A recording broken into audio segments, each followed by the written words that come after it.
Yeri shaharda bo'lsin, lekin arzonroq bo'lsin. Buzib o'zim proyektini qilaman yoki bo'lmasam sekin-sekin yashab yana qurilishini qilaman deganlar uchun biz 4 sotixlik hovli topdik. Sizlar uchun sentralniy, ya'ni markaziyga ulangan hovlimiz. Bu tarafda maksimum gostinitsamiz, ya'ni o'sha asosiy temir yo'l vokzalga ketadigan yo'limiz va bu tarafda bizning Klaviho mehmonxonamiz joylashgan. Bu tarafdagi demak yo'llarimizni ko'rishlaringiz mumkin. Asfalt qilingan, mashina qo'yish uchun ham, o'tib qaytish uchun ham joyimiz yetarli darajada. Biz hozir darvozaxonada turibmiz.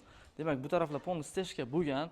Bu tarafda bizda ikkita xona, bu yoqda bitta xona va bu burchagimizda ikkita xonamiz tayyor holatda turibdi. 5 ta xona yashashga tayyor, yana qo'shimcha jihozlari ham bor. Bu yoqda demak yuvinish xonamiz va oshxonamiz joylashgan.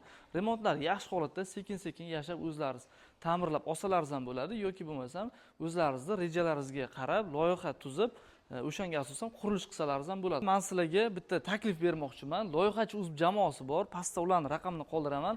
Bemalol ularga aloqaga chiqib, agar sizlar rejalashtirmoqchi, qaytadan remont qilmoqchi bo'lsalaringiz, ushbu uyda ular sizlarga loyihasini tuzib beradi. Demak, uyimizning narxi yer narxida 430 million so'mga baholanyapti. Yana ustida kelib ozroq savdolashsalaringiz bo'ladi. Batafsil ma'lumot uchun sizlarga pastda raqam qoldiramiz. Bemalol bog'lanib, to'liqroq ma'lumotlarni olsalaringiz bo'ladi. Navoiy Barka kanaliga obuna bo'linglar, chunki shunaqa yaxshi yer sifatida yoki yaxshi remontli uylarni biz faqatgina sizlarga ilinamiz.